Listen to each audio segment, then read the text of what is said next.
Wrestling fans, are you ready? For the thousands in attendance and the millions watching around the world, let's get ready to rumble!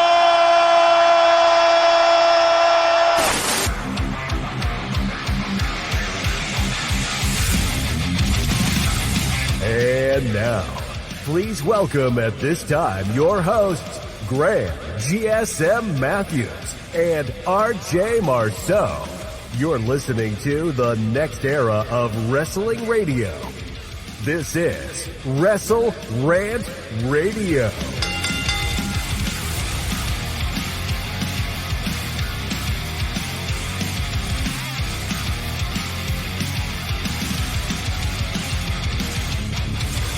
What's going on, guys? Welcome back to WrestleRant Radio for Thursday, February 22nd, 2024. I'm Graham GSM Matthews. Hope you guys are doing well and having a great week so far. Huge interview on tap for you fine folks here today ahead of Elimination Chamber this coming Saturday. We're talking to WWE SmackDown superstar, future WWE Hall of Famer, a 14-time world champion, the Viper himself, Randy Orton. Now, I mentioned this to him during the conversation that you'll soon hear in a few moments, but he's been in my interview bucket list for a very long time now, an opportunity I never thought would arrive because Orton really doesn't do many interviews, and he hasn't now for a very long time. But I had the chance to chat with him on Monday about Elimination Chamber coming up on Saturday, his new A&E doc airing on Sunday, being back on SmackDown, enjoying this point in his career right now. His theme song almost getting changed before his recent return to WWE. Very interesting insight on that and a whole lot more. What was supposed to be a 10-minute conversation turned into a 20-minute conversation. Randy was very talkative, very insightful, very fun to chat with. So I hope you enjoyed the interview as much as I did doing it. Then on the back end of the podcast, we'll talk to Mr. Marceau about Raw, SmackDown, Elimination Chamber coming up on Saturday, full picks, preview, and predictions for that pay-per-view, and so much more. But before we get to that, got to mention this first. New episodes of WrestleRant Radio are available every single Thursday on WrestleRant.com, WrestleRantRadio.com, iTunes, Spotify, TuneIn Radio, iHeartRadio, Google Podcasts, Podbean, Pandora, and Amazon Music. Find the show, rate the show, review the show, subscribe to the show. Never miss a new episode every single week. For more interviews like this and in-depth discussions as you'll hear in the second half of the show. Now, without further ado, enjoy my exclusive conversation with the legendary Randy Orton. Randy, what's going on, man? Hey, Graham. How you doing? Doing good. How about you? I'm great. About to jump on a plane to Australia for my 9th Elimination Chamber match. I'm excited about that. It's been, I don't know, it's been 5 or 6 years since I've been to Australia, so looking forward to returning to the land down under. It's a big weekend for you, man. You're in the Chamber on Saturday. You got this A&E doc on Sunday. You've been back for 3 months now in WWE. Just talk about, just to rewind a little bit, how's it been like being back in WWE, being back on the road after 18 months away, and just kind of starting to appreciate it a little bit more, knowing at one point your career could have been over? Yeah, it was, man, for about 6 months, I wasn't really sure what was going to happen, and I had a top-of-his-class neurosurgeon tell me, you know, think about quality of life, post-career, you know, it's probably time you hang up the boots. And that was after seeing an MRI. Riddle and I had been going for about a year, and bless his heart, because of him, I was able to do it that last year. But it got to a point where my symptoms were just killing me. And I had never taken a cortisone shot because I knew that was a slippery slope on the spine. And that was kind of my, you know, I had that in my back pocket, like break glass in case of emergency type thing. So in my head, I was going to get a cortisone shot, epidural, and that was going to give me, you know, an extension on my career. But that MRI came back, and there was so much just degeneration, and I had stenosis of the lower spine, and I had a disc that was slipping, and just the level of degeneration that I had, no shot was going to help me. Like, I needed a spinal fusion, and I actually had an auto fusion at L5S1, which, you know, my body fused itself at that level. And that just is a testament to just how destroyed my back was for my 30s, that decade from 2010 to 2020, man, like I was in pain that whole time. And now, after everything's said and done, the surgery was a success. I put on 30 pounds of muscle, purely because of my change in diet and the fact that I was able to train differently and harder in areas that I had to leave alone for such a long time. So my body really reacted, and I feel at 275 pounds, I'm the weight that I should be. So I feel great now. I feel like I got a new lease on life. I feel like at 43, I can honestly say I'm smack dab in the middle of my prime. And, you know, some people might roll their eyes at that statement after 24 years in the business, but, you know, that's how I feel. And never in my 30s was I feeling as durable and as pain-free as I am now. So being back, like you said, I got a new look. I've got a new outlook, I should say. And that is that I don't want to take a second for granted, because I realize how quickly it can all be taken away, because it almost was. That's awesome, man. I think it translates to the TV as well. I mean, we see you on SmackDown every week. It looks like you're out there having a blast in the ring, even with promos, interacting with the audience. And you were having a blast even during the RK Bro stuff as well. Obviously, we saw you on TV doing stuff that would have been uncommon for Orton, you know, 10, 15, 20 years ago. But it's cool to see now. Sure. But you talk about, like, yeah, of course. You talk about your time off and being home and the rehab and stuff like that. But when you're not dealing with that sort of stuff, for the 18 months that you're gone, what are you doing to kill the time? And I know you're a gamer. I need to know what you're playing right now, too. But, like, any new hobbies, TV shows, stuff that you got into during your time off? You know, I think when I first was out, Elden Ring was popping, and I got hooked on the Souls games. I'm actually playing Lords of the Fallen right now. You know, when the kids go to bed, before mama's ready to watch Netflix and chill, I usually got 30, maybe an hour, hour and a half tops where I can get some gaming in. And that's like my little decompression time. And my wife, Kim, is great at allowing me that. So yeah, Lords of the Fallen is what I'm playing right now. And it's hard, but it's I'm getting through it, man. And I think those Souls games are probably my favorite. But I did play the open world zombies on Call of Duty, and I loved that too. That was a great change up for the zombies as well. I remember, you know, earlier in my career when guys like Cody Rhodes were into video games and like, you nerd. Cody's a fucking video game nerd, you know. And it's like, man, I got hooked. Yeah. So now it's like, I got that in common with these guys. So, like, you know, when the Mortal Kombat came out, and we're all on the road in Spain or wherever, I'm sure Xavier, Kofi, they bring the console and everybody's playing. And, you know, it's a good atmosphere. It's a good way for a bunch of guys away from their families to kill time and not be getting into trouble. You know what I mean? There's nothing as, like, innocent as a bunch of old men playing video games together. That's cool, man. Listen, you mentioned Netflix before, too. It's fitting because Raw's going to Netflix in January of next year. Is there anything like you binge? Yeah, no, they're going to Netflix next year. You might be a Netflix superstar if you end up on Raw at that point. Who knows? But, like, when you talk about watching stuff on Netflix, what are you watching specifically on Netflix? Is it a show? Is it a movie? Like, what are you watching on Netflix? Gosh, Netflix is like one of the first places my wife and I go when we start looking for something to watch. I'm trying to think. Like, we watch so much shit. Like, I'm thinking of stuff, and I don't even know the name. Like, so, like Ricky Gervais' Afterlife. That's on Netflix, right? Yep, I think so. Yeah. So like we watched that recently, and that was like a good change because normally we're like watching, you know, Vikings and shit like that. But like anything like medieval or epic, like I'm excited for Dune 2 to come out. Got to support Dave, say that again? No, I was just saying, got to support Big Dave. Oh yeah, well, you know what? Like I don't even try to support Dave. Yeah, I just support Dave because he's in half the movies I watch. Like, he'll just turn up. It's I'm so proud of the guy, man. He's doing such a great job. He's killing it, and I respect the hell out of changing from our industry and going into the Hollywood thing, because that's rough, man. Yeah. 12 hours a day on set, traveling to and from set. Next thing you know, like you got 6 hours to sleep. You can't get to the gym. You missed a meal.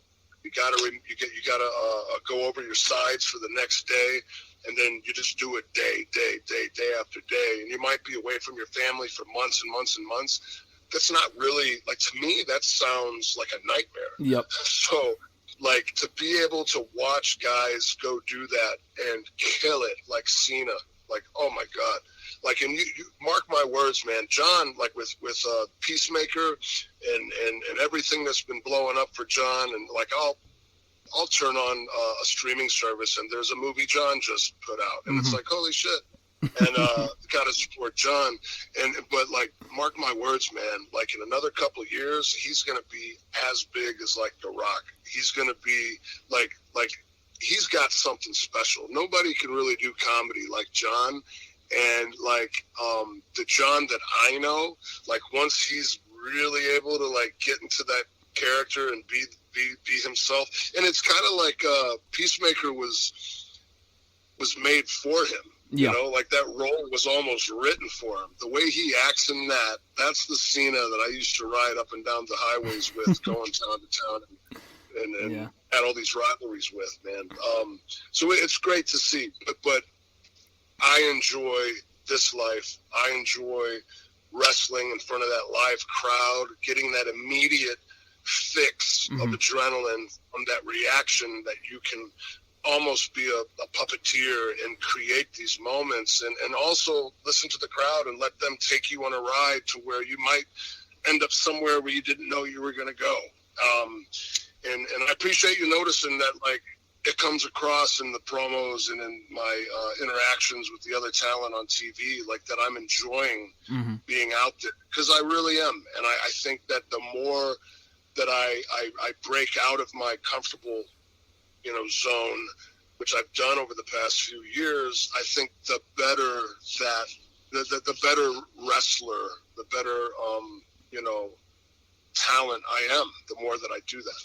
I think so. I mean, it's cool too, because you've had such a complex career as far as like some of the characters you've done. I mean, you talk about Big Dave and Cena and the characters and movies they've done. You got to give yourself credit too, dude. I mean, talking about the career that you've had, like the prime heel Orton from like 2009, which is what I grew up watching. Like, oh wait, no, I'm 28, so I grew up on that shit. And yeah, it's great. Yeah, so just seeing that sort of stuff is cool. But like now, it's not even like you're playing a character. You're just out there fucking as yourself. Like you are just Randy Orton enjoying yourself, and it's cool to see. And it's crazy because obviously you're gone for 18 months. So much changes. The leadership, creative, Vince, Triple H, blah, blah, blah. Is that playing a factor in it as well, as far as like not being as scripted when you're out there? Or is that not really factor? Like, what's been your experience like working under Triple H in the 3 months that you've been back? So I'd say before I left, when I was doing the stuff with Riddle, and it was still the old guard, and none of those changes had taken place. Yeah. I was definitely at a point with Vince where he would allow me to approve my backstage vignettes if I were able to pre-tape them. Instead of having a producer come give it the okay, he'd just say, "Did you like it?" And if I said yes, then I don't need to see it. So I was at a point with him where I had started cutting promos in the storyline that we had with Edge. And before we went into COVID, I had done some stuff in Brooklyn with Beth where I RKO'd Beth. And after that segment, Vince was like, "Man, you're on fire." That was everything. And all I did was I had slowly stopped trying to attack these promos like I had to get what the writer was trying to tell me to say. I had to get that point across. Instead, I would take those words, I would come up with my own way to say them. And listen, those writers are great. They're the most creative people I know. But a lot of times, if you don't change the words and the way you're telling the story that they're trying to get you to tell it, then it's going to come across as you not believing in what you're saying because you're trying to memorize. And I was stuck. I was kind of like, I wasn't putting as much time and effort into those promos. And then when I started working with Edge, we had a lot of history, and I was able to kind of go into our past and dig up some moments that were completely 100% factual. And it enabled me to take the fans on a ride where they were able to see through my words. And it wasn't like, I'd flub a word, or I would, my grammar wouldn't be great, or I would misspeak, but because of the emotion behind what I was saying, it didn't matter, because they knew that I believed in what I was saying. And when I started getting the reaction to me on the microphone that I'd never gotten before, I realized, like, oh my God, I've been missing out on this for almost 20 years. Like, holy shit. Like, it's so much more than wrestling. The promos are so important. And I hate that I was so late to the game on them, but just blessed that I'm still around to where I can continuously improve. And I think letting the people in, it's live TV, anything can happen. So when someone yells something out during a promo and I kind of react to that person, and like, that wasn't planned. Yeah. People know it wasn't planned. So when you're able to have fun with the audience and pull them in a little bit more, the people at home see that, and it just makes them see how comfortable you are out there and believe you're even more of a superstar than they might have thought before. And man, the word superstar, it's tough to say when you're speaking about yourself, but yeah. That's you know what I'm trying to say. It's just, I can feel the change when I believe what I'm saying, because those fans, they believe it, because they can see that I'm saying those things with conviction, and I believe in them as well. Definitely, dude. It comes across as genuine. I mean, you see it on the show, like I said. There's compilation videos on YouTube of you reacting to unplanned stuff, and it's just fucking funny. Like, you dancing to the New Day music from years ago or whatever. Like, there's a lot of that sort of stuff, shit like that. It's great. But, that was the early, that was like me starting to, like, cut loose and just have a little fun out there. But it's like, it's such small shit, but that's the stuff people remember, Definitely. That's what we're talking about right now. But as we wind down here, man, I got to know, because the report came out about a month ago, soon after you came back, that WWE, and correct me if I'm wrong, tried to change your music. You've had Rev Theory now for 16 years, voices for 16 years. It's iconic to your character. The report came out saying they wanted to either change it or modify it. I know they did a different version of the song about a year ago, did Rev Theory, and it's sick. Obviously, you're still using the original right now. But can you confirm it? Like, did they want to try out new music for you? And can you use that eventual remix version at some point down the road? I'm fascinated by the music, so I would love to know. Yeah, Rev Theory's great. My song's great. A lot of people enjoy it. I have never loved it. Wow, interesting. And man, you see me bouncing my head to New Day's music, or like AJ Styles comes to the ring with his music. I'm singing along, Samoa Joe when he was with us. Just the instrumentals, Romans. There's a bunch of other guys. Judgment Day music, like some music that gets me going. The kind of music I listen to in the gym, the kind of music that pumps me up, doesn't really fit Randy Orton, the character. So there is some truth to what you read, but I was just as much behind it as WWE. And we actually were working throughout the summer, me and Neil Lowry, with a new song. And it kind of kept evolving, and then when we thought we kind of had something higher up, some WWE brass would listen to it, and they'd go, that kind of sounds a little bit like Romans here, so take that out. Then it would evolve again, and then it'd be like, okay, well, now what do you think? Oh, well, we need to change this part because, we need to have better cues for when we change camera angles, and then it would evolve. And then it kind of got to a point where we played it at Survivor Series with the intent, like, okay, am I going to come out to a new song tonight? And the decision in the 11th hour was Voices is just a song that people have learned to love, and God damn it, even though it doesn't necessarily get my blood pumping, it gets all those fans pumping, and they know when they hear that, first few chords or notes or whatever, they know who's coming down. Mm-hmm. They know who's walking down to the ring, and they know how that makes them feel. So to change all of that, and, I was going to change my gear.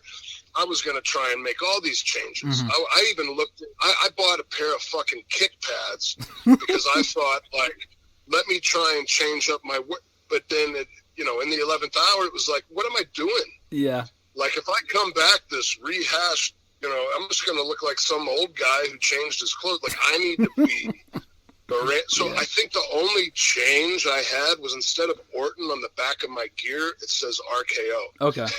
and that's the kind of change that a lot of people, unless you're looking for it, you're not even going to notice. Yeah. So I think I like the fact that throughout the course, the majority of my career, I've worn the same shit. I've come out to the same shit. I've done the same shit, and it's just worked. And if it ain't broke, why change it? If it ain't broke, don't fix it. But as far as the music goes, I would love, before it's all said and done, to have some music that gives me goosebumps. You know what I mean? And like I said, Voices is great, and it makes sense, and it the words make sense. It was damn near written for me, I feel like. And Rich from Rev Theory is a hell of a singer, and the band's great, and no problem with them at all. But, it's just not the kind of music that pumps up Randy Orton. Maybe at some point, down the road, when you're in that fuck it phase of your career, you could just try it and see. If it doesn't work, it doesn't work. But at least you could try it for like a month or something, at some point down the road. Why not? Yeah, I've got to. And maybe we give... the fans a chance to hear what we started coming up with last summer, because it's not bad. It's just, I think I don't really have the balls to pull the trigger, because I'm not quite sure on it yet. Just because I dig it doesn't mean everybody else will. Sure. I'm just kind of stuck right now. But like, if my biggest problem is that I've got a song of 16 years that everybody loves, and I don't know if I want to change it or not, like, I'm sitting pretty with just that problem. Yeah, exactly, man. Listen, you got a great career going right now. You got a great thing going. We're loving you on SmackDown. You got Elimination Chamber on Saturday in Perth, the 24th. The new biography on Sunday, the 25th. Randy, I appreciate the time, man. This has been awesome. I know you haven't done a lot of interviews over the years. I've had you on my Mount Rushmore of, like, you, Bautista, Rock, and Christopher Lloyd, which is fucking random, I know, as far as people I've wanted to talk to. You were in the first match of the first WWE match I ever saw with William Regal 16 years ago, and that was what got me into wrestling, and we're talking here today, so I appreciate it, man. That's great. And you know what's funny is I rode up an elevator with Christopher Lloyd in Dubai, going to a restaurant with my wife. Yeah, I did a Comic-Con that he was at, and we just coincidentally were on the same panel. And, like, I grew up Back to the Future, and Christopher Lloyd's the fucking man. So, like, he's up there on my bucket list, too, and I got to scratch it off, so I hope you get to do the same, man. Thanks, man. I appreciate it. This has been awesome. Have a great one, Randy, and safe travels to Perth on Saturday. Thanks, buddy. I appreciate you. Big thanks again to Randy for the time. That felt a lot less like an interview and more like a casual conversation. And for me anyway, those are like my favorite interviews to do. One of my favorites that I've done to date. He was tremendous. Really appreciate the time. It went from, like I said earlier, a 10-minute phoner to like a 20-minute conversation. So really appreciate that from him and WWE, the A&E folks, for making that happen. The article of that interview is also available right now over on Bleacher Report. If you want to get the full written version of the article of the interview that you just heard, it's available right now over on BleacherReport.com. And the isolated audio of the interview also available right now over at YouTube.com/WrestleRant. That's where the interviews typically go first before they end up here. But now we throw it to my conversation with Mr. Marceau, talking all things Elimination Chamber, Raw, and everything else new in the world of wrestling. Mr. Marceau, brother, how's it going? Doing good, how are you? Doing well. Are you excited to be up at fucking 5 o'clock in the morning on Saturday for Elimination Chamber? Or I assume that you probably will not be watching it live.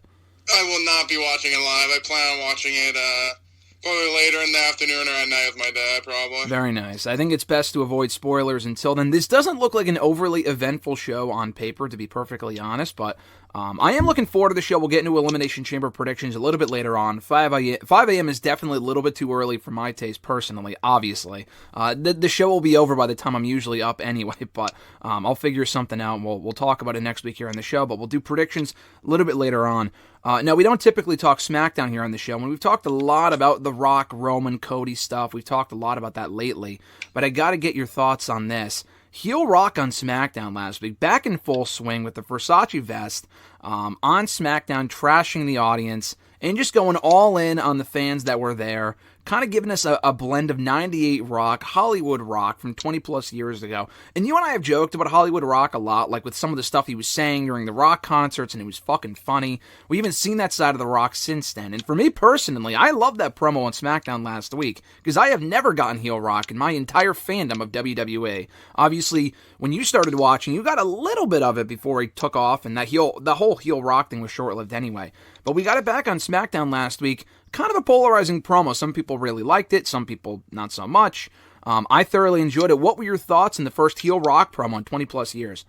I thought it was good, not great. I feel like he kind of pandered a little bit. Like he was, like I get like he was going heel, so he was like trashing the crowd. But I wish we got a little bit more substance out of it. Mm-hmm. I feel like it was just kind of like that was all he really did was kind of like trash the crowd. And obviously we got the bloodlines cooking, so you get like the kind of final exclamation point on it. But I wish we got a little bit more like in depth. Like I said, I feel like he just constantly just kept bashing the crowd. I thought we'd get a little bit more substance, but like I said, we've got heel Rock. All he needs now is the heel Rock, the music. He needs is cooking. Oh God, like he can't have his normal music if he's a heel. So yeah. I think he needs to go full Hollywood Rock and get the theme back. Well, I think the question is, well, first of all, obviously, I don't think this was the plan. We established that a few weeks ago. They definitely pivoted from what they were going to do with Rock and Roman, which would have absolutely been heel Roman, babyface Rock. Going into WrestleMania 40, they changed course. Now, the question is, and as far as the promo goes, I really enjoyed it, but I understand what you're saying, and a lot of people had kind of echoed those same sentiments, and I agree as well, as far as it didn't really have a lot of depth or a lot of meat to the promo. I was fine with it for the first week, because I feel like he just wanted to go out there, get booze, really find his footing again in the role, and we know that he has it in him.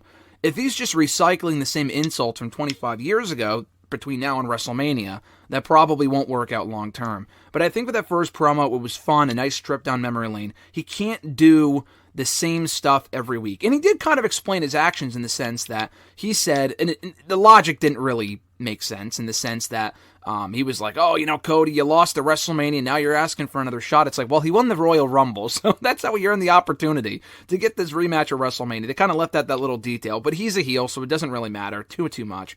But I think they'll kind of get more into the serious stuff, and I hope they would, between now and WrestleMania. It's more of a question of how often he's going to appear on SmackDown. It was both him and Roman in the ring last week, and I thought they did a good job. They might be on SmackDown this week because they pre-taped the show a week ago, and they were already in the building, so they might have done a backstage segment, I'm not sure. But from that point forward, after Elimination Chamber, that's the key, is really getting those guys on SmackDown together with Cody, the interactions, maybe even at the Chamber itself if Rock and Roman show up, which they're not currently advertised to as of right now.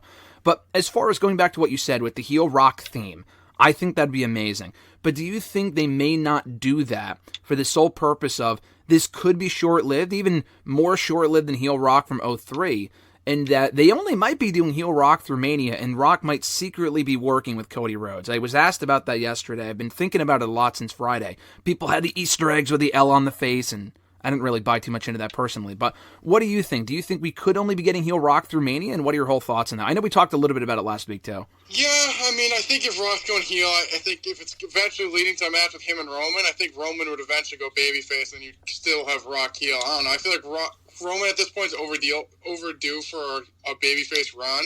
So if they're going to do him and Rock, I would have Rock stay heel, Roman go babyface. So him kind of, I guess he technically could align with Cody, but that would make him a babyface. So yeah, I think if they get to the match, Rock Roman, I want Rock heel, Roman babyface. I think that's the ideal approach. I think it would really change things up if they just keep Roman heel, and he's obviously amazing in the role, and Rock as a babyface works because people like the guy. That's fine, but it's not as intriguing to me. And that was the course they were going to do originally. No, I would have been perfectly fine with up until this point. But, had they done that 2 years ago, a year ago even, it would have been okay because Roman had been champion, for a long time, obviously, 2-3 years and now 4 years. But by this point, we've had heel Roman for 4 years. People are already cheering him, and they have been for, years now. But babyface Rock, I haven't really been impressed by what I've seen from him since he's been back, dating back to the Jinder Mahal promo, even the Theory stuff, which I really enjoyed, back in September. But it's the same stuff, like with the bitch-ass stuff and all the other typical insults. It's fun for one night, but when you're seeing it every single week, it doesn't really work. So I think we need heel Rock longer than Mania. I hope he's not in there just to turn on Roman. I don't really want Cody winning just off of a rock bottom or something dumb like that. The focus cannot be on Rock and Roman, for that night anyway, maybe longer term, but not for Mania itself. Did you kind of get the same feeling as I did watching that promo on SmackDown, that segment on SmackDown, that, again, I really enjoyed? But Roman didn't really say much. He introduced The Rock as a member of the Bloodline, which was great. But Roman kind of took a backseat during that promo. Are you kind of worried a little bit, as I am, that Roman might be overshadowed going into Mania, and that might be the... And unless that's the intention, which I'd be perfectly fine with, and that they kind of incorporate that into the story. I didn't really take that kind of approach. Like I said, they didn't really say too much, but, I also expect Roman... I guess I don't know why I'd expect that, but I expect him to be on SmackDown more leading into Mania, so maybe he'll get the spotlight back. I think it was more... just him, giving him, like you said, kind of putting the spotlight on Rock just to kind of get him in the Bloodline and kind of focus on that more than himself. If it keeps continuing, like you said, it could kind of overshadow him, but I think it was just kind of just to put the spotlight on Rock joining the Bloodline. Yeah, hopefully it was just, again, it was one of those things, like I said earlier, hopefully it was just for that first week. That was the dynamic of it. It was all about The Rock and him explaining his actions and kind of bringing back heel Rock, and it wasn't really a joint promo between the two, so... Roman just kind of staying in the background as the afterthought for that one segment I was okay with, again, for 1 week, but it can't continue through Mania when the focus really needs to be on both Cody Rhodes and Roman Reigns and their WrestleMania main event, which Rock should stay out of and not get involved in as far as it being a triple threat or something like that. One last thing from SmackDown last week, Bron Breakker officially signing with the Blue brand. He's been going back and forth. Does he go to Raw? Does he go to SmackDown? I figured he'd go to Raw because they planted the seeds for a feud with Gunther, not only in the Men's Rumble, but he had a couple interactions with Imperium on Raw since the Royal Rumble. But they threw us a curveball. He's going to SmackDown. Nick Aldis put pen to paper with him on Friday night last week. And now Bron Breakker is officially property Friday night. So your thoughts on Bron Breakker going to SmackDown specifically, and who you see, what does his path to WrestleMania look like? Is he at the WrestleMania card? Is he just in the fucking Andre the Giant Memorial Battle Royal? He's making his in-ring debut on SmackDown next week. But what do you see him ultimately doing, if anything, at WrestleMania itself? Yeah, it's interesting. Like you said, I thought he'd go to Raw, just because, with Brock being out, they seemingly said it was going to be Brock Gunther. Maybe they decided to go in a different direction, but they said that in the Rumble. Basically, Braun took over Brock's spot. Seemingly, he'd go to Raw, feuding against Gunther. At this point, if he's on SmackDown, it doesn't really make too much sense. So, if I'm going based on anything, they said maybe like a Battle Royal or maybe a segment, and he comes out and spears someone. But besides that, I don't know really on SmackDown who you'd have him face at this moment. Maybe they build something up in the next month or two. But as of now, it doesn't seem like he really has a set plan on SmackDown, so that kind of surprised me that he decided to go, so they put him on SmackDown. Yeah, he's one of those guys where on SmackDown right now, he's one of those guys going to WrestleMania weekend, where in years past, we've seen this before, where people get called up prior to WrestleMania and not after WrestleMania. Sami Zayn did the same thing 8 years ago, where he both competed at TakeOver and at WrestleMania that same weekend. Against Shinsuke Nakamura on Friday, and then against the Intercontinental Championship ladder match in Mania 32 that Sunday. Bron Breakker, I would think, is going that same direction, because he's currently one half of the NXT Tag Team Champions, just won the belts a week ago, and they were teasing that they might... I know Chase U became number one contenders on Tuesday. It'd be pretty fucking dumb if they put the belts on those two, and I'd rather Breakker and Corbin become champions at all than not at all. I don't really want to see the belts on Chase U. That's not really a stand-and-deliver worthy matchup, so I think he's going to do his farewell at that show. Same thing with Ricochet and Aleister Black. They were also called up before Mania, wrestled their final NXT match Mania weekend, and then went to the main roster full-time after that, but they were also at WrestleMania that weekend. I think you could do something similar with Bron Breakker, and there's a few people on SmackDown right now that are free of any feuds. I know AJ and LA Knight have been kind of going back and forth, and that might be the Mania direction. I don't really need to see that because I'd rather see LA Knight face Logan Paul for the United States Championship. They could do Logan Paul and Kevin Owens because they haven't really resolved that rivalry, but I think you can wrap that up on TV and not a Mania. But yeah, AJ Styles, I'm hoping LA Knight's accounted for at Mania, but AJ Styles, Kevin Owens, potentially, Randy Orton's another option. Do any of those opponents strike you as being intriguing possibilities for Bron Breakker at WrestleMania? They do. Do you think Bron's going to be a heel, though? I think he's going to be a babyface, yeah. I hope he's a heel. Babyface, I don't know. I mean, I guess AJ would work. I mean, Owens is kind of like a tweener, so it doesn't, overly matter. Yeah. Orton, we'll see on that one, but, yeah, I mean, it all really depends on what they do with him. I feel like that he should have a match or bring him up. You're acting like he's this big-time free agent. Same thing with Jade when she eventually signs. I think she'll have some kind of involvement just because, why shouldn't you? She just signed this big free agent you've been telling us about. Should have some kind of notoriety at the big event. So we'll see. I'm interested to see what happens on Friday. I didn't read any spoils, so I don't even know who he faced. But we'll see, and I think it's a good pickup for SmackDown. I agree. I'm looking forward to the debut match on Friday, too. I also do not know who he's facing, but, he looked really impressive in the Rumble. He's had a great run in NXT dating back to late 2021. He could be one of the best prospects to ever come out of that Performance Center, just built up from the ground up. I know he's got the generational history, but the guy didn't step in a ring before he got to WWE and wrestled his first TV match within months of entering the business back in 2021. And he's progressed, obviously, a lot. He was NXT champion for a year. He's had the great heel run recently. Just became tag team champion. So I'm looking forward to seeing what he could do on SmackDown. Now, we transition over to Raw on Monday, which I thought overall was a great show in Anaheim. Hot crowd. A lot of talking points from this show. First of all, in the opening match, they gave away Cody and Drew McIntyre, which I thought at one point might be the Elimination Chamber match. They did it on Raw instead. Drew's in the chamber, so that would explain why. But they did Drew and Cody. They had a great match, their first one-on-one match, I think, ever in WWE. I know Drew had said that, I think Cody, yeah, they had a match in, I don't know, that What Culture promotion, whatever it was. They didn't say that on TV, but I just remember that was the promotion and where it was. Back in 2017, before Drew went to WWE, and I think Cody beat him. That was the last match they had outside of WWE. They wrestled on Raw. McIntyre won this one, and they had a really, really good match. Solo, Jimmy Uso getting involved. And McIntyre handing Cody Rhodes his first pinfall defeat since Mania 39. Now, I know he has lost since then, obviously, in tag team matches, has Cody. Not by pinfall. And he did lose one-on-one to Brock, which they didn't, pretend didn't happen, because that wasn't a pinfall loss. He, faded out. He passed out in a fucking, the armbar or whatever it was. The Kimura at the Night of Champions pay-per-view, which was a goofy-ass finish then and still is kind of now. But he wasn't pinned, though. He hasn't been pinned since Mania, at least until Monday night. McIntyre picking up a big win. Definitely surprising for a guy that reportedly has not re-signed yet. And that's what they say. So they say. He could very well have re-signed by now, and they're just kind of keeping the wool over our eyes. But your thoughts on the matchup and McIntyre's big win as far as, we don't know what this guy's future really has in store for the company, if he's staying or if he's going. And I would love to see these two run it back at some point down the road. That, to me, is a telltale sign that he probably is staying, because I don't know if they would have done that otherwise. Yeah, I thought this was a great way to start the show. A great match. Like you said, I think it's the first time they were wrestling in WWE together. I thought it was a great match, especially on Raw. Drew winning was a bit surprising. Like you said, they keep saying that he's not re-signed. Who knows? I think it sounds like it's like an MJF situation. They keep saying, oh, he's not signed. But, I feel like they wouldn't be putting him in these positions if he wasn't.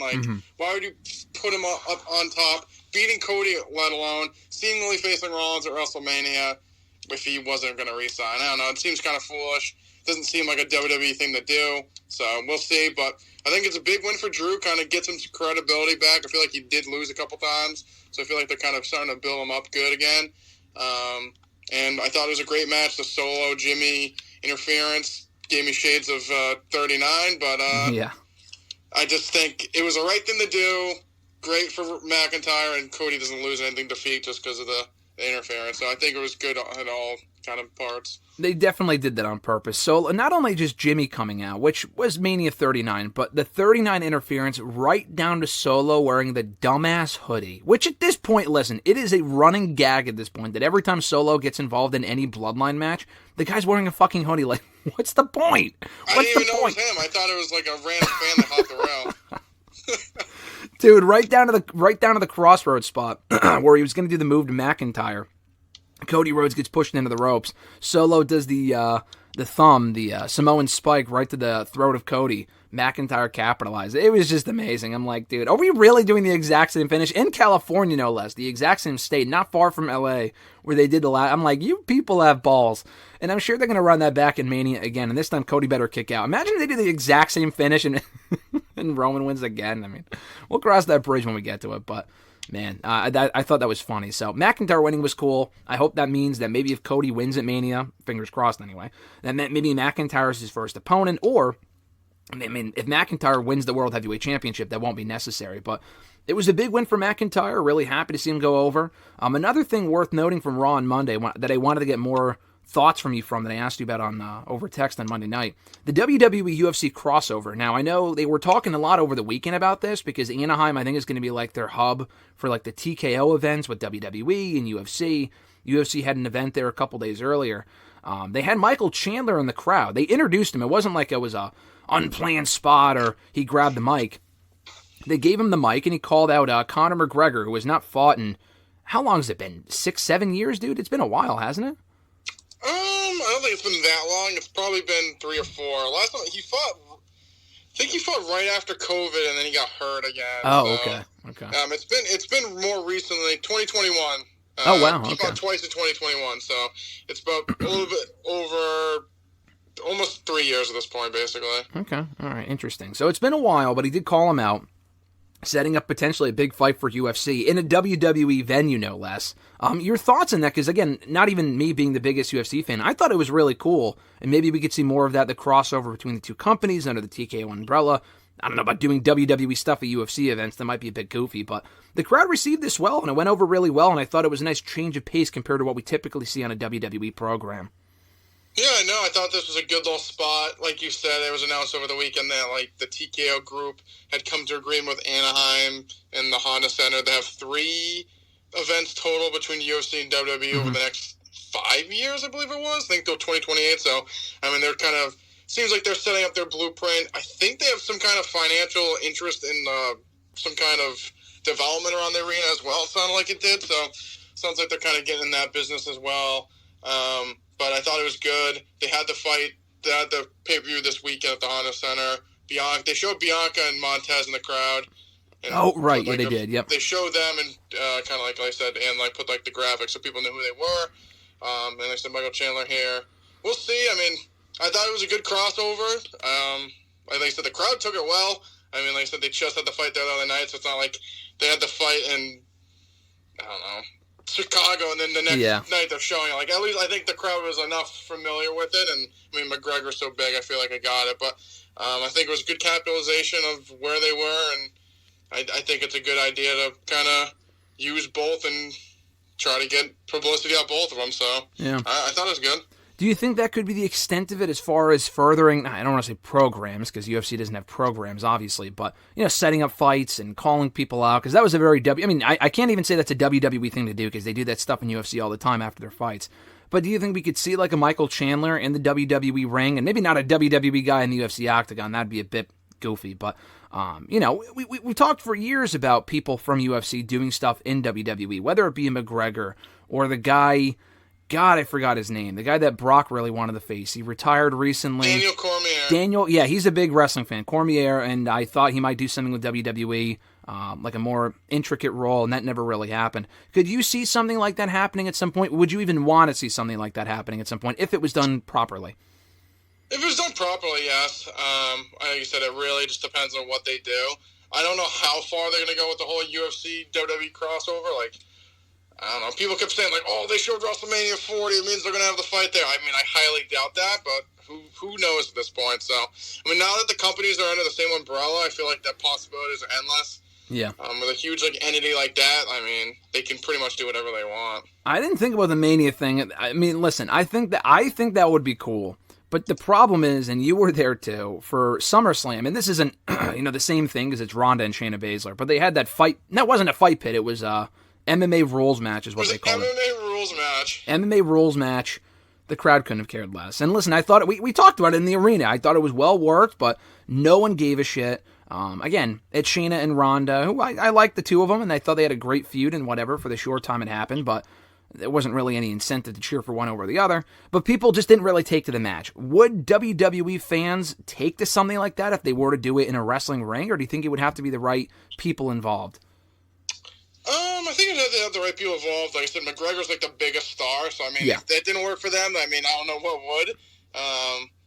I don't know. I think in the right situation it would work. I feel like you'd have to have some kind of octagon, though. Like I said, like in the ring, it's kind of bizarre. I don't know if you put just like the cage around it and just do like an MMA match. I'm not really quite sure exactly what you do. The whole thing with the Shayna Ronda one, I think no one cared, but then it was like they were just like mixed martial arts in a WWE ring, but like it just didn't work. I don't know.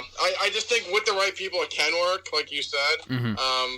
But ideally it'd be, I mean, I think you'd have to put some kind of cage around the ring. Yeah, I mean, listen, and Ronda is obviously, both Ronda and Cena are from the UFC world, from the MMA world, so they had the experience, and I don't know, they tried, and I appreciated the attempt, but it just didn't work. It was a failure, it was a bust. But I think with someone like a McGregor, with him being as charismatic as he is, and I haven't seen him in a few years, obviously, since his last fight. I didn't think he even fought in 2021. I thought it was even longer than that. But the guy's got obviously a lot of charisma. I think people have been saying for a decade now that he'd be perfect for the WWE world. So if they were to try it, I would definitely be interested. It may not work, but if they want to give it one, a good old college try at Mania, I don't see why not. I don't know how many people would take to it, but I think if done tastefully and properly, then it might be something different. And they've been doing a lot of different stuff lately, and honestly, that's really from a production standpoint, but they've been trying a lot of new stuff, production-wise, and a lot of it has paid off, and it's really made for an enjoyable experience watching these shows, specifically Raw. So I wouldn't be opposed to it personally. One last thing from Raw, the main event, which I know is still a sore spot for you all these days later. Jey Uso coming up short of winning the Intercontinental Championship from Gunther in another great match. I mean, the sky's blue, obviously. Gunther delivers as champion. When does he not? A really, really good match here. So the funny thing about listen, Gunther was never really going to lose. Let's be honest here. I know you would ask me on Monday, is there any shot that Jey could win? I don't want to say no. I don't want to say no shot. I said there was no real shot is what I meant to say. I apologize. There was definitely a slight chance Jey could go over. I don't think it was 50-50. I don't think he was ever the favorite. Could he have won and taken the title to Mania to face Jimmy? Yes. Was that going to happen? Probably 90-10 not. I would even go, maybe not 95, but it was a very slim shot. And then that WrestleVotes report came out right after Raw, indicating that people backstage thought he was going to win. I mean, that wasn't the plan. I mean, people are treating this like they changed plans. I don't think that was ever the fucking plan. You don't just change plans on a title change like that when it's going to affect WrestleMania and it's on a random Raw before Elimination Chamber. I think they had just done that to swerve people backstage and maybe weed out the leakers and stuff like that. That sounds weird. But the people that leak information to the dirt sheets and the news websites and whatever. And I think if they do that, then great, because I don't really want that shit spoiled anyway. But Jey Uso ended up losing. Jimmy Uso cost him. I figured that would be the direction they went. We talked about this a month ago. I asked you about it. And they did exactly what I thought they would. And we'll talk about Jimmy and Jey for a second. But just focus on the report for a second about from WrestleVotes. And whether they, if you thought a title change was really that possible and what their idea was behind telling people, hey, Jey might win, Jey's going to win, and then he doesn't.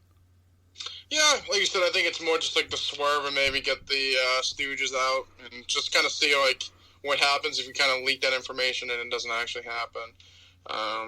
But yeah, I mean, that's all I have to say on the report, I guess. What were your thoughts on the match itself? I thought it was a really good match. I hated the finish. And like I said, I'm a mark, I get it. I just didn't like how he had him dead to rights in the middle of the ring and they ended it with the whole bell ringing. Like, theoretically, if the bells ring, shouldn't the match just be over at that point? So, like, then Gunther got up and hit him with a powerbomb 1 2 3. I don't know. I get why they did it, but as someone that was so invested, I fucking hated the finish. I literally jumped out of bed. I'm like, oh my god, he's gonna win. And the stupid bell ring, and then it's Jimmy with the hoodie, like we talk about. They lose the hoodie. The hoodie needs to go. Like it's just. I get what they try to do. It was different. Like it wasn't like he pulled the referee's leg out like they've done 1,000 times. So give them kudos on that. I guess like it was finally a different creative in quotations finish. But I just felt like he had him literally dead to rights in the middle of the ring, and he got crossed, and it sucked. But the match itself was good. So was it just the execution or the fact that Jimmy Uso got involved? I think it was just the way it happened. I just don't like the whole bell ring. Like, I don't know. Like, why would the referee not count 3? Is that your point? Like, it's just that, and it's like, I don't know. I just didn't love that way they did it. Like I said, I guess it's more creative than, like I said, like him pulling out the referee again, like they just did at SummerSlam. But I don't know. Like, I guess I knew that's where it was going because, like I said, that we know where it's. I don't know. I don't know if it's execution or what happened. I don't know. I didn't like it. I just didn't really like it. So, Jey Uso loses. He is not taking the title to WrestleMania. And this is not the first time that Jimmy Uso has cost him a championship. They lost the tag team titles, him and Jey and Cody, that is, because of Jimmy Uso back in October on Raw. He failed to win the Universal Championship at SummerSlam, obviously. We were there for that one. When he cost Jey the championship on that show against Roman Reigns. He also inadvertently actually cost him the United States Championship, too. I totally forgot about that until someone reminded me of it on Twitter a few days ago. Back in last June, I think that was when they were still friends and they were teasing tension, and they ultimately left the Bloodline, and then Jimmy Uso turned on him anyway and, rejoined the Bloodline, that whole dumb thing. But yeah, he cost him the United States Championship as well. And even, honestly, you can go as far back as the Universal Championship itself during Jey's 2 first opportunities at Hell in the Cell and Night of Champions in 2020. In I think it was Night of Champions he threw in the towel. And then at Hell in the Cell, he only did Jey because Jimmy was locked in the guillotine. Guillotine from Roman Reigns. I love how you know this stuff like the back of your hand. The Bloodline saga. Is there anything with Jey Uso I can remember? Anything else? Foggy memory. Yeah, right. No, but still, yeah, you're right though. It was the guillotine, and he quit because of him. So this obviously goes back a long way. I have to ask you this though. We already talked about it, so I already know the answer, but I got to get this on record. Does what we see on Monday with Jimmy costing him the championship, hitting the 2 splashes, really going all in on that attack, a pretty vicious attack, not too vicious, but aggressive enough, does that put any more heat on Jimmy Uso than what he had before? Does this make you care about Jimmy and Jey at WrestleMania one-on-one? It does not. I spoke to my dad about this the other night, and he literally kind of echoed what we've been saying. And he's as casual as they come. It's just like Jey is he's so over compared to where Jimmy currently is. Yeah, he attacked him. He cost him, like you said, 5. Technically, if we go all the way back, he's cost him 5 or 6 title shots. But at the end of the day, they have done a poor job on booking Jimmy Uso. I don't think that they didn't, we mentioned the other day in text, you're like, oh, maybe they didn't think Jey would be that over. Jey was that over before they even broke up. And once he kind of went on his own, I feel like the crowd got behind him. We saw that at SummerSlam, especially when he came to Raw. The crowd was clearly behind him. So that was in September, October. He's been getting more over it since that time. You think they maybe switched Jimmy's booking a little bit, but he's literally just been the joke stooge of the Bloodline. Loses whenever it matters. Solo's only so serious one. Jimmy's a clown. And then they have him cost him the belt here. I mean, I guess this is where we're going. I just have to accept it at this point, but I think they've done a terrible job building up Jimmy Uso. You're right. I did say that I didn't think that they thought, I'm confusing myself here, that they didn't think that he might be as over as he was, Jey. Because you're right, he was over before they broke him up. I'm not sure if they thought it would be sustained on Raw, because Jey's lost a lot. Like, Jey's lost the Intercontinental Championship opportunity, the World Heavyweight Championship opportunity, the Tag Team titles, and the list goes on. But he's still fucking over. But you're right, though. At a certain point, even a couple of months ago, you would think they've known about this match since SummerSlam. That's the whole reason why they broke them up, was to do this match. If they didn't intend on doing the match in Mania, they wouldn't have honestly probably broke him up. And I sure as fuck hope not that after they have their match in Mania or the feud or whatever it's going to be, how long it goes on for, and hopefully it ends at Mania, that they don't just put them right back together, because Jey Uso is... And nothing against Jimmy. Jimmy's fine. Jimmy is fine. He's a fine competitor. But both Jey and a lot of other people on the roster are far better than he is. He has his role in the show. He's good. Maybe it's because if they booked him as more of a threat, people wouldn't have taken it seriously, because I think Jimmy Uso beat AJ Styles at one point last year, and I'm like, are you fucking kidding me? Like, I know AJ's a stepping stone at this point, but like, Jimmy Uso is... He's an average competitor. Not that Jey's like the greatest wrestler in the company, but he's just way more over, likable, better on promos, even better in the ring, which I would have never guessed 5 years ago with Jey Uso, but he's really come into his own in this main event Jey role. Yeah, man, I don't know. What do you think about the feud itself? Like, do you think they just do a match in Mania and then move on? But I was talking to Randy Cruz yesterday, And he was like, well, you could have Jimmy Uso win and then extend the feud. No thanks. Like, can we just have Jey Uso beat him and then just move on? There's no reason to make this like a best of 3 or to extend this until Backlash. They just need to have Jey win so we can move the fuck on from this. Yeah, I don't want to see this continue. Especially where Jey is. I think him losing to Jimmy just brings him down. Just beat Jimmy, move on, continue his quote-unquote story. I mean, he said he's trying to win a title this year, so I just continue back to that, and Jimmy can go carry Roman's bags. I don't know. Yeah, I don't know. There's a spot for Jimmy on the show, but being in the main event program is not it. I think they wanted to do the match, and that's great. They've wanted to face each other at Mania for a very long time now. Jimmy and Jey have that brother match. 30 years removed from Brett and Owen at WrestleMania 10. That's great. 15 years removed from Matt and Jeff at WrestleMania 25. But Jimmy's just not, he's not that guy, so to speak. And Jey is, and that's why they need to just have Jey beat him so we can move on from this. One last thing in the Intercontinental Championship. Now that Bron Breakker's on SmackDown, Jey Uso's been taken out. Who does that leave for Gunther to face at Mania? Is it a Sami Zayn, which I think is the most likely option? Is it Andrade, who we saw a vignette for on Monday, and they're calling him Andrade El Idolo in WWE, which I actually think is really cool. I think Andrade El Idolo is better than just Andrade, and they're taking that name from AEW and using it in WWE, which is cool. Is it a returning Sheamus, which is kind of a long shot, or he won on Monday, Chad Gable. Chad Gable might be getting that shot. Listen, I've been complaining a lot about this, and they put him on Monday's Raw. Is it too little, too late? Probably. Let's be honest here. But they could end up slotting Gable into that spot and have him face Gunther at Mania for the championship. Hopefully win. If he gets another opportunity and loses, that'd be pretty fucking dumb. But who do you think faces Gunther at this point for the IC title at WrestleMania? Anyone but Chad Gable. I'm set in stone. I'm a stick in the mud. Come on. I will not give in on this one. I can't. I won't. That's like my bridge to die on. I don't know. What do kids say nowadays? That stuff, that's the hill I'm willing to die on. I do not want Chad Gable to win. I'd rather do anyone else than him. Oh, man. So we're thinking probably Sammy then, I guess, if you're ruling out Chad. Sammy works for me. Why not Chad? He's just not who I want to beat Gunther, I guess. Okay. All right. I think they, to play, as I say, devil's advocate, but to your viewpoint, really, they haven't done anything. A single thing, aside from what we saw on Raw, which I really liked, to build them up in the last 5 months. Now the kid's drinking the Kool-Aid. I'm just saying, because I just got to be realistic here. I really want Chad to get that match and to win the belt. But he hasn't even been on TV until Monday. He was off TV since he lost to Ivar a month ago. And the only reason, how would I know that? Because I've been paying attention. I've been singing this guy's praises for a while. I told you even a month ago that they could do Gable at Mania.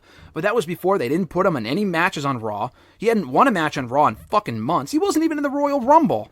So, could they have him face Gunther? Yes. It's not too late, but it will be difficult to get people to take him seriously, like yourself. And it's probably over for you as far as you would get warming up to the idea. But I'm sure you're not alone. So, I don't know. They have some work to do. And I guess we'll see what they do, but I wouldn't count that possibility out just yet. Now, I didn't watch Dynamite last night, so I'll keep this brief. I don't know what happened. I can't imagine much happened, but I do want to get your quick thoughts on this. This is AEW related, which is why I bring it up.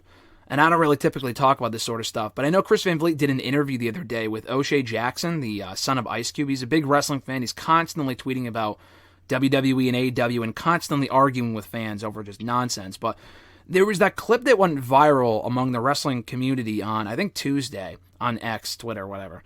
And he was talking about how, and he's mentioned this before, and you've talked about it, and we've talked about it here on the show, AEW needs to do a better job of introducing their wrestlers with video packages and vignettes, and fans not just dismissively saying, well, Google it. Listen, I think for some people I understand that, especially if we see them consistently, like a Vikingo. You may not know who Vikingo is, but when he's on the show 30 times and you kind of know what you're getting with him, great. But when you see the CMLL guys, he kind of has a point with, why am I supposed to give a fuck about these matches? Why should I give a shit about these guys? I remember Mystico from WWE, but that's really about it. That Hechicero guy was really good. Great, but it feels like with every single new guy that comes in that isn't signed to the promotion, they should probably do a better job of letting me know who these people are without fans saying, well, just Google who he is. Well, even if you do that doesn't mean necessarily I'm going to care about the guy because they really know nothing beyond what I'm seeing in this Google search. So, I don't know. I just wanted to get your take on that.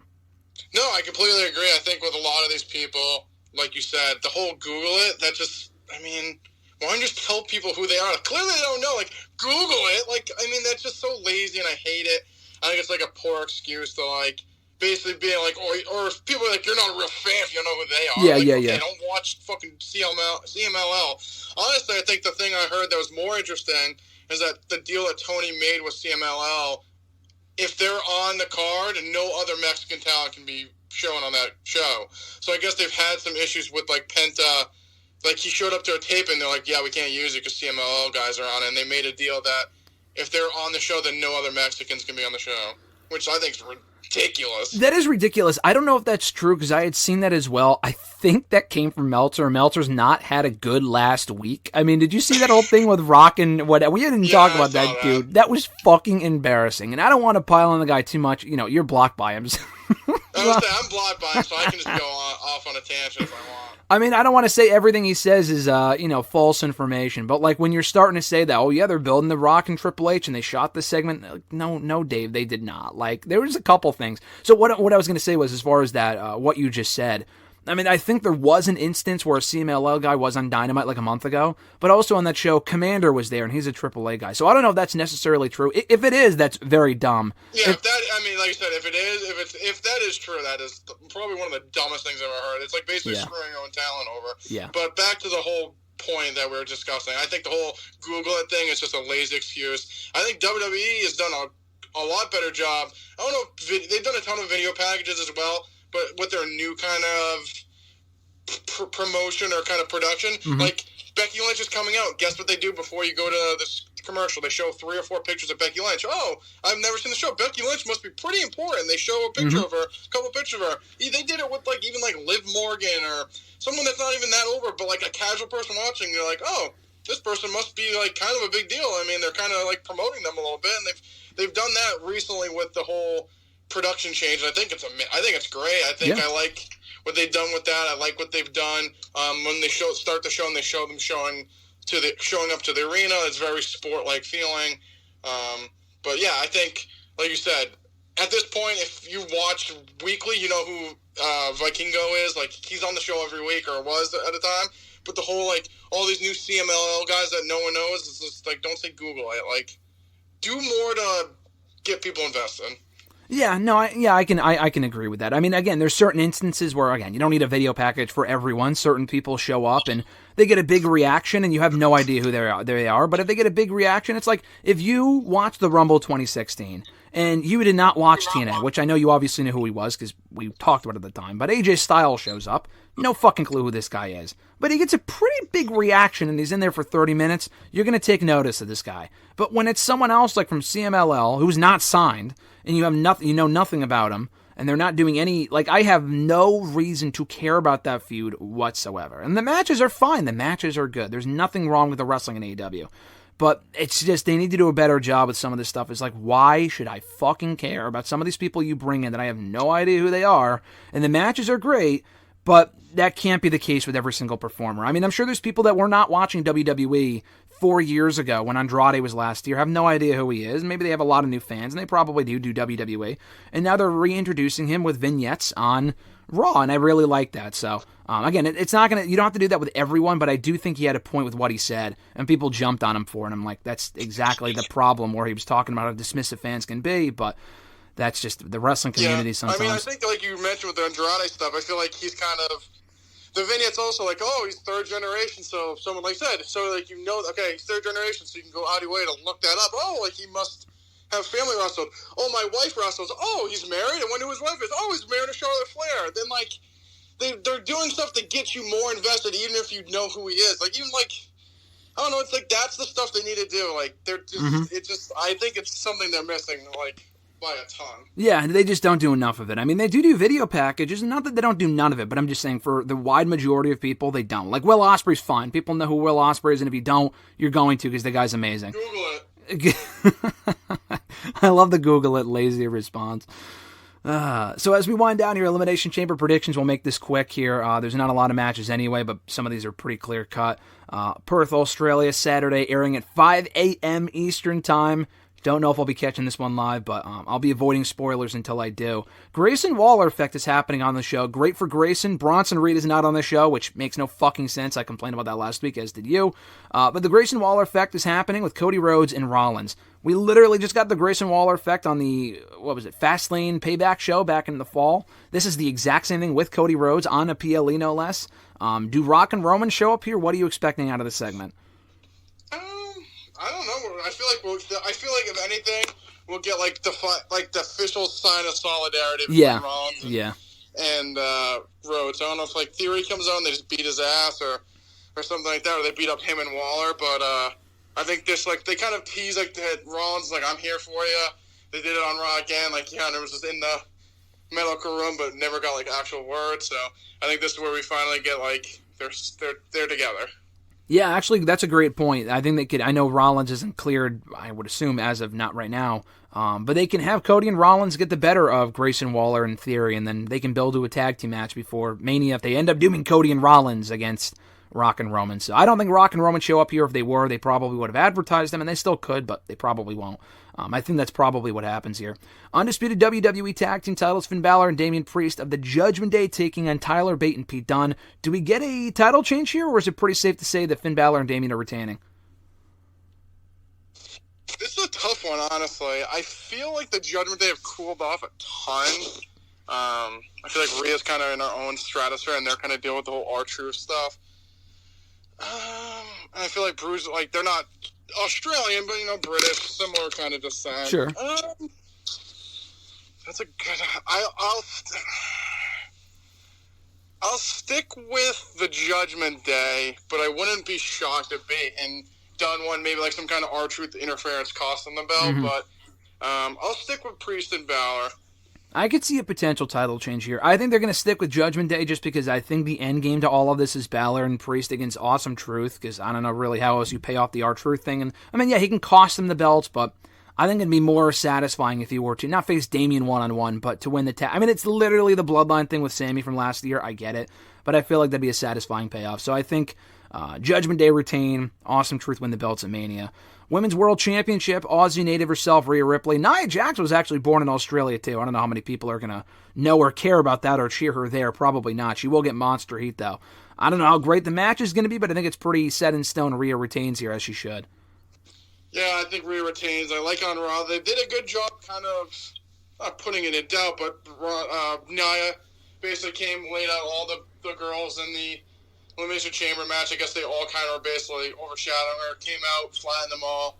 They said gave the casual. Nia might have a chance. Rhea's beating her. So Rhea wins here, and Nia faces Jade at WrestleMania.